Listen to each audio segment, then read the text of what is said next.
Messieurs, bonsoir. Nous sommes au studio ASTV animé ce soir par votre serviteur habituel Josepha Lez Beyongoye.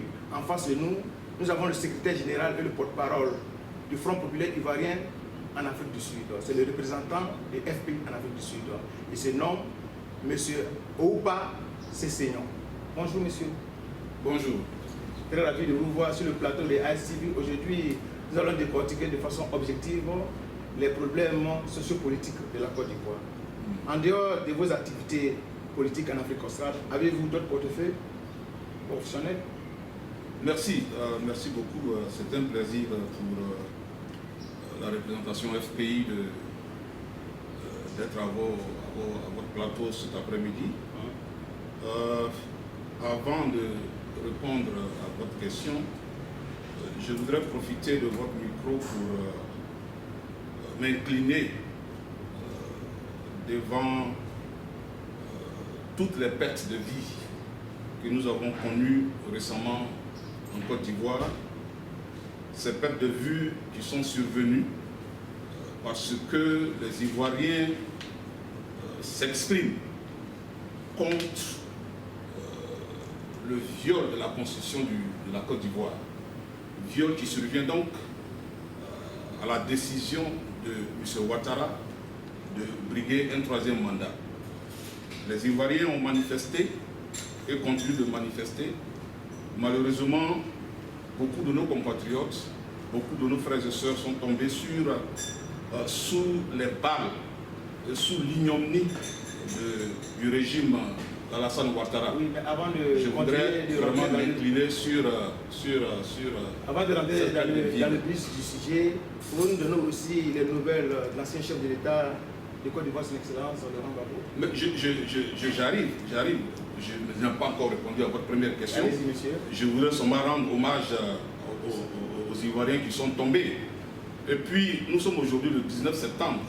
Le 19 septembre 2002, la Côte d'Ivoire a connu une attaque où encore beaucoup d'Ivoiriens sont tombés. Je voudrais encore profiter de votre micro pour rendre hommage et m'incliner aux vies des Ivoiriens que nous avons perdus à cette date-là. Alors, pour revenir à votre première question qui est de savoir ce que j'ai fait en dehors de mes activités politiques, en fait, je ne suis pas un politicien. Je suis intervenu à la représentation du Front populaire ivoirien parce que c'était le devoir de tout Ivoirien qui sent que son pays est attaqué de se lever et de dire non. Je ne suis donc pas un politicien, je suis plutôt peut-être un activiste politique qui est intervenu pour soutenir le président Gbagbo et la Côte d'Ivoire qui est jusque-là sous attaque. Alors, je suis littéraire de formation, je viens de l'université d'Abidjan, Côte d'Ivoire. Je suis titulaire d'une maîtrise d'anglais.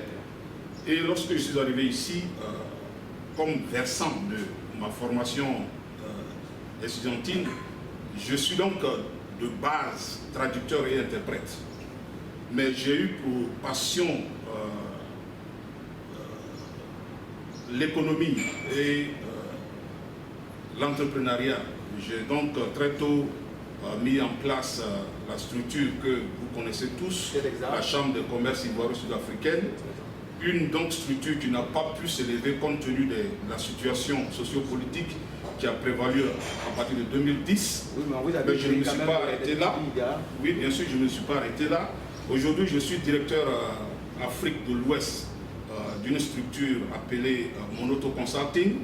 Nous sommes donc 3 directeurs, un qui est de la RDC, un de l'Afrique du Sud et moi de la Côte d'Ivoire. Je suis donc directeur Afrique du Sud de Monoto Consulting. C'est une structure qui est dans la consultance et qui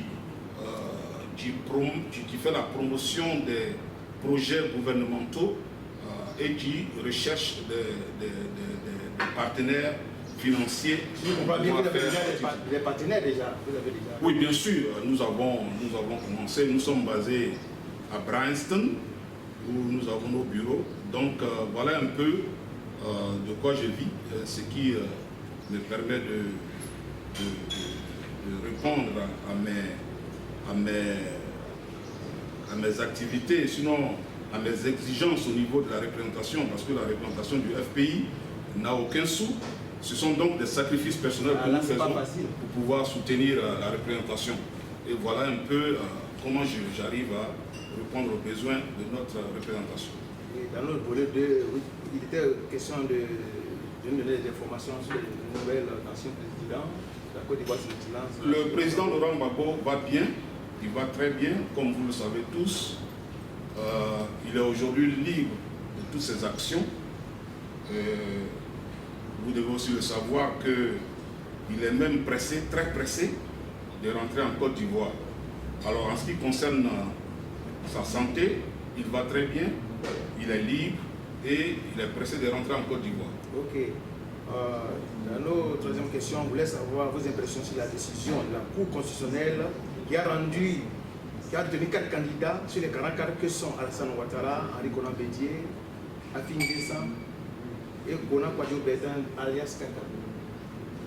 Bon, moi je pense que c'est le prolongement de l'attaque que la Côte d'Ivoire a subie. Il y a 10 ans de cela, la Côte d'Ivoire subissait des attaques armées qui sont venues de toutes parts, des pays voisins, de la France, de l'Amérique, même de l'Organisation de l'Unité africaine, y compris même l'ONU. Et c'est le prolongement que nous observons aujourd'hui à travers la décision du Conseil constitutionnel. On ne peut pas comprendre que plus de 40 candidats, il y a 44 candidats pour être correct, alors présentent des candidatures et on ne choisit que 4. On dit qu'il y a les normes qui n'ont pas respecté, c'est pour ça que j'ai été rejeté. Bon, mais ces normes-là n'ont jamais été portées à la connaissance de ces candidats qui ont été éliminés. Et lorsque vous voyez, par exemple, tous ces candidats, nombreux de ces candidats-là ont parlé et se demandent mais pourquoi leurs candidatures ont été rejetées? Parce qu'ils ont, pour la majorité de ces personnes-là, ils ont respecté les conditions requises pour leur candidature. Donc aujourd'hui, nous constatons que c'est une stratégie qui est utilisée par Ouattara pour certainement se retrouver en face des gens qu'il peut facilement manipuler en écartant des adversaires de poids. Et je peux même aller plus loin pour vous dire, pour vous définir ou vous expliquer le choix qu'il fait avec ces 4 personnes. Mais il y a quand même un représentant du FPI de votre parti qui est M. Afi N'Guessan. M. Afi N'Guessan ne représente pas le FPI. Jusque-là, nous nous demandons pourquoi il ne choisit pas un autre nom pour son parti. Je pense qu'en 2015, au congrès de Mama, Afi N'Guessan a été radié du parti. Voilà pourquoi nous, aujourd'hui, au Front populaire ivoirien, nous ne voulons même pas le mentionner. Nous ne voulons même pas mentionner son nom. Parce qu'il faut qu'il ait le courage, il faut qu'Afi ait le courage d'enregistrer un parti politique et lui donner un nom, au lieu de trimballer le nom d'un autre parti politique. Donc Afi, pour répondre à ta question, Afi ne représente pas le Front populaire ivoirien. Afi est un élément que Ouattara utilise. Il faut dire que le Front populaire ivoirien a subi aussi des attaques. La tentative de destruction à partir de l'intérieur du Front populaire ivoirien a eu lieu à travers Afi. Il fallait détruire le Front populaire ivoirien qui est en fait l'outil de combat, de résistance de la majorité des Ivoiriens. Que faire alors pour détruire le Front populaire ivoirien pour ne pas que ce parti pose des difficultés à ceux qui veulent détruire la Côte d'Ivoire? Il fallait donc utiliser Afi, qui était la tête du parti. Le Premier ministre, tout ça? Oui, non seulement Premier ministre, quand on parle de Premier ministre, on parle de la Côte d'Ivoire, mais Afi était le président du Front populaire ivoirien. Il faut donc attraper le Front populaire ivoirien par la tête, le détruire par la tête. Mais le parti du président Laurent Gbagbo est tel que on ne se lève pas un matin pour le détruire. Et je pense que Afi a échoué dans sa mission, à lui confiée par les mêmes impérialistes. Et aujourd'hui, il a honte, il ne peut plus faire marche arrière, il faut qu'il aille de l'avant. Donc Afi, pour répondre à ta question, ne représente pas le Front populaire ivoirien. Afi est utilisé pour soutenir la candidature de Ouattara. Mais pourquoi Afi? Ça, ce sont vos impressions. C'est ce que nous disons au Front populaire ivoirien. Les Ivoiriens le savent.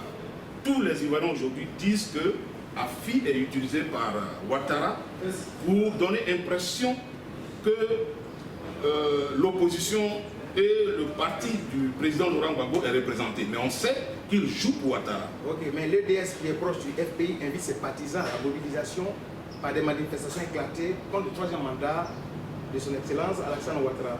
Est-ce que ces pratiques favorisent la cohésion sociale selon vous?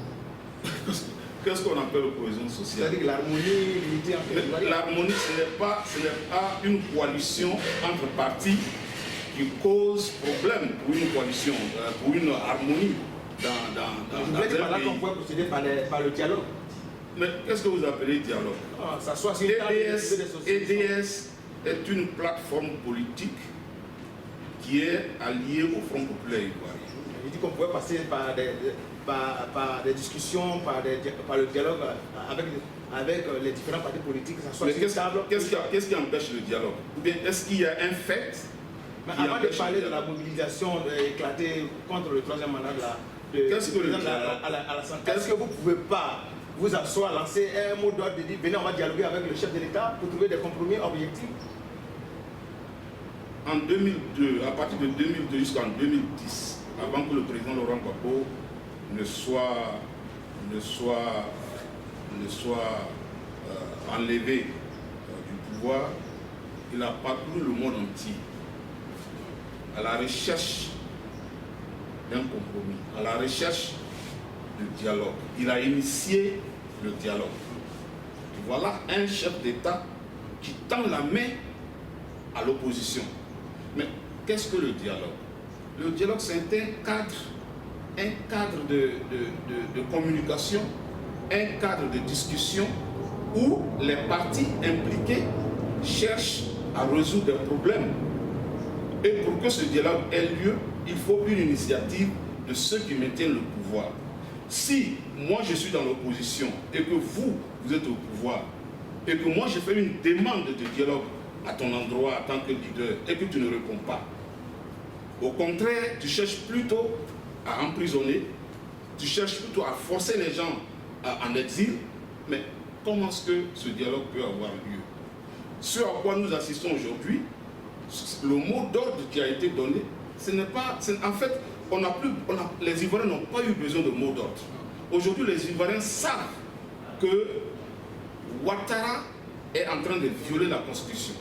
Ouattara viole la Constitution et les Ivoiriens aujourd'hui en ont marre.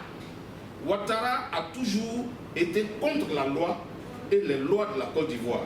Il est venu au pouvoir contre les lois de la Côte d'Ivoire. Lorsque la Constitution ivoirienne demandait à Henri Konan Bédié d'être le remplaçant du président Houphouët-Boigny, Ouattara avait opposé cela contre les dispositions de la Constitution. Aujourd'hui, après 2 mandats, la Constitution, à son article 183, dit que Ouattara n'a plus droit au 3e mandat. Voilà quelqu'un donc qui... Le Conseil constitutionnel a choisi comme... Le Conseil constitutionnel est acquis à 99% à la cause de Ouattara. Depuis le président jusqu'aux 7 membres qui constituent ce Conseil constitutionnel sont choisis par Ouattara et par ses alliés. C'est un Conseil constitutionnel donc qui est problème. Et aujourd'hui, quand vous parlez de dialogue, quand vous parlez de pourquoi l'opposition appelle à manifester, mais c'est cela. Ce n'est pas en fait l'opposition qui appelle à manifester. Les opposants n'avaient rien dit encore lorsque les Ivoiriens se sont mis dans les rues. Donc, aujourd'hui, le problème que nous avons en Côte d'Ivoire est un problème qui dépasse le politique. C'est un problème qui dépasse l'opposition politique. Aujourd'hui, c'est un problème des Ivoiriens. Nous en avons marre. Nous ne voulons plus quelqu'un dont le programme est de tuer les Ivoiriens, de les emprisonner, de les maintenir hors de la Côte d'Ivoire. On a plusieurs cas, des exilés qui sont au Ghana, au Togo, au Bénin, mais le plus grand cas que nous avons, voilà le président Laurent Gbagbo, voilà son ministre Blé Goudé, des Ivoiriens qui ne peuvent pas rentrer dans leur pays, bien que libérés par la Cour internationale de tout ce qui leur est reproché, et qui ne peuvent même pas avoir droit à un passeport. Et ce que je voulais dire aussi, maintenant nous allons parler un peu de l'actualité à l'Afrique du Sud, parce que nous résidons aussi depuis longtemps. Et que pensez-vous de la nomination de M. Kodé Zakaria, qui est représentant du RHDP, au titre d'ambassadeur plénipotentiaire près de l'Afrique du Sud? Parce qu'aujourd'hui, c'est comme si on voyait aussi ce seigneur un jour ambassadeur aussi plénipotentiaire. Donc, réellement, on doit féliciter le président de la République pour cet acte objectif, salutaire qu'il a posé. Donc, la nomination de Kodé Zakaria, moi, personnellement, ça ne me dit rien. Oui, mais c'est votre ambassadeur. Non, écoutez, il représente la Côte d'Ivoire, c'est mon ambassadeur et ça s'arrête là. Il n'est pas venu pour moi me manager. Moi, je le félicite, c'est quelqu'un que je connais très bien. Je le félicite pour sa nomination. Et si j'ai eu l'occasion de le rencontrer, je lui ferai part de vraiment mes mots de félicitations. Et je suis vraiment content pour lui. Mais quelles sont vos attentes par rapport aux attentes du nouvel ambassadeur? Vos attentes, qu'est-ce que vous souhaitez? Rien. Comme je le dis, il n'est pas venu ici pour manager les Ivoiriens. Et c'est l'erreur que nous faisons souvent dans nos communautés. On pense qu'un ambassadeur vient pour résoudre nos problèmes. Moi, j'ai vécu ici, ça fait aujourd'hui presque 25 ans que je vis ici. Je n'ai jamais obtenu quelque chose d'un ambassadeur. Sauf que quand je vais là-bas, j'ai mes démarches administratives auxquelles il doit répondre. Ça, il doit faire ça. Mais en ce qui me concerne, moi, mes attentes pour lui, non, de sa part, non. Je pense qu'il représente le chef de l'État ivoirien auprès du gouvernement sud-africain. Et tant qu'il fait bien ce travail-là, il restera là, il aura de bons rapports avec sa hiérarchie politique et administrative. Mais moi, personnellement, je le prends comme un responsable administratif. Et tant que ce rapport d'administré et administrateur existe, moi, je le respecterai. Ok, nous avons eu écho de votre rencontre avec l'ex-chef d'État sud-africain, son Excellence Thabo Mbeki, dans ses locaux à Houghton. Vous pouvez nous donner au moins un aperçu de votre rencontre? Oui, vous le savez. Vous n'êtes pas dit faire quoi là-bas exactement? Parce que vous êtes parti au nom de la représentation du FP. Oui, bon, vous le savez tous, le président Mbeki a participé activement à la recherche de solutions de la crise que la Côte d'Ivoire a connue, et il a été l'un des politiciens africains qui a été vraiment actif dans le processus de réconciliation, de recherche de solutions. Et nous avons toujours eu des communications avec lui au niveau de la représentation. Et en ce moment, lorsque la situation est devenue aussi critique à travers, suite à la décision de M. Ouattara de briguer le troisième mandat. C'est très déterminant pour le choix, pour qu'Alassane soit éligible. Bien sûr. Et je pense que c'est d'ailleurs lui qui a, d'une manière ou d'une autre, tordu le bras au président Laurent Gbagbo pour que Ouattara soit aujourd'hui, que Ouattara soit candidat aux élections de 2010. Donc, il était important que nous lui donnions les nouvelles fraîches et l'évolution des choses en Côte d'Ivoire suite à la décision de Ouattara de briguer un troisième mandat. C'est donc à la suite d'un courrier que nous avons adressé à la Fondation, que nous avons été appelés pour cette rencontre. Nous lui avons expliqué la situation délétères qui existent en Côte d'Ivoire, les emprisonnements arbitraires, les arrestations arbitraires, les Ivoiriens qui sont encore en exil, et même ceux qui sont rentrés, qui ont décidé de rentrer, ne sont pas libres. Il fallait donc faire ce point-là au président Mbeki, et c'est ce qui a occasionné notre rencontre avec lui. Okay. Quelle analyse portez-vous sur les alliances avec les autres partis d'opposition? Parce qu'on voit qu'aujourd'hui, le FPI fait bonne équipe avec le PDCI, l'UDPCI, alors que vous laissez le peuple quand même être exposé, parce qu'on a vu quand même sous la gestion de Laurent Gbagbo, vous n'étiez pas amis avec le PDCI. Et de nos jours, on voit maintenant que vous faites une alliance encore nouvelle. Donc je constate que c'est le peuple ivoirien qui est un peu frustré, c'est eux qui endossent les séquelles aujourd'hui. Quelles sont vos analyses? Pas du tout. Le peuple n'est pas frustré. Quand vous regardez la réalité sur le terrain, les Ivoiriens sont très contents et ils exhortent même l'opposition, toute l'opposition, de se renforcer davantage. Mais nous sommes en politique. En politique, il n'y a jamais d'ennemis éternels. Il y a des alliés de circonstances, des alliés stratégiques. Et aujourd'hui, alors que la Côte d'Ivoire, pendant que la Côte d'Ivoire traverse ces moments difficiles, il n'est plus jamais prépondérant que l'opposition entière, toute la Côte d'Ivoire politique, se mette ensemble pour pouvoir chasser cette imposture qui nous coupe le souffle, qui nous tient à la gorge. Parce qu'il faut le dire, Ouattara est un poison pour la Côte d'Ivoire. Ouattara est venu en Côte d'Ivoire et il ne respecte aucune loi, il ne respecte aucune règle. Il est donc prépondérant que les Ivoiriens, au-delà même du politique, se mettent ensemble. Les citoyens ivoiriens, tous les Ivoiriens doivent se mettre ensemble. Ils doivent même dépasser même le cadre politique et prendre leurs responsabilités pour chasser Ouattara, pour chasser cette imposture-là. On ne peut pas aujourd'hui être assis et voir encore la Côte d'Ivoire aller sous le joug de cette dictature qui est dirigée par Ouattara. Oui, on constate aussi que, avant-dernière question, on constate aussi que quoi Justin, le secrétaire adjoint du FPI, a été arrêté à Colombo. Mais voilà ce que je disais. Est-ce que quand on arrête votre frère, votre parent, on nous a laissé en tant qu'il fait du désordre à Colombo. Mais qu'est-ce qu'on n'a pas dit? Qu'est-ce qu'on n'a pas dit? On a même dit que Laurent Gbagbo allait casser la BCAO pour voler de l'argent. Donc qu'est-ce qu'on ne peut pas dire d'un citoyen simple? Mais ce qu'il faut dire, et ce que moi je veux vous dire, c'est que quand on prend arbitrairement votre parent, que vous le mettez, qu'on le met en prison, vous n'attendez pas un mot d'ordre d'un parti politique pour pouvoir réclamer justice. Et c'est ce que nous disons, que Ouattara ne respecte aucune loi. Aujourd'hui, les Ivoiriens sont des prisonniers en sursis. À tout moment, un Ivoirien qui exprime son mécontentement peut se retrouver en prison à tout moment.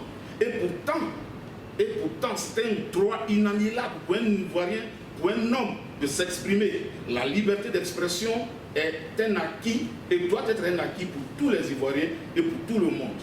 Quand on est dans un pays et qu'on n'est pas content d'une situation, on doit être capable de s'exprimer. Mais ce qu'il faut savoir que la cohésion sociale, l'unité, la fraternité entre les Ivoiriens est très déterminante pour le progrès, pour le développement de la Côte d'Ivoire. Quelles sont vos propositions pour une sortie de crise définitive en Côte d'Ivoire? Mais la sortie de crise commence par Ouattara de laisser cette histoire de troisième mandat. Ouattara n'a plus droit à ce mandat-là. Il n'a pas le droit de se présenter. Dès que Ouattara décide que, bon, excusez-moi les Ivoiriens, j'avais fait une erreur, et aujourd'hui je décide de me mettre à l'écart. Les Ivoiriens et tous les autres partis vont s'organiser, et du coup vous verrez que l'harmonie dont vous parlez tant va se rétablir tout seul. Aujourd'hui le problème, c'est Ouattara.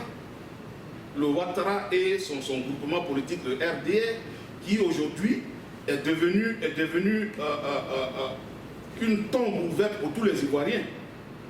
Donc, pour qu'il y ait harmonie, pour qu'il y ait paix, il faut que Ouattara renonce à son 3e mandat et qu'il y ait un gouvernement de transition de sorte que la CEI soit réformée, de sorte que les listes électorales soient refaites et que l'Ivoirien qui se sent capable de poser une candidature soit libre de le faire et qu'on aille aux urnes pour que le représentant des Ivoiriens à la tête de l'État soit choisi par les Ivoiriens et non imposé aux Ivoiriens. Madame, messieurs, nous sommes au thème de notre émission.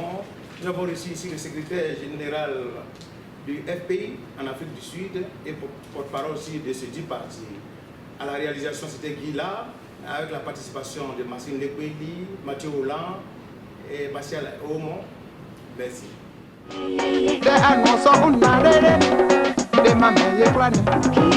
De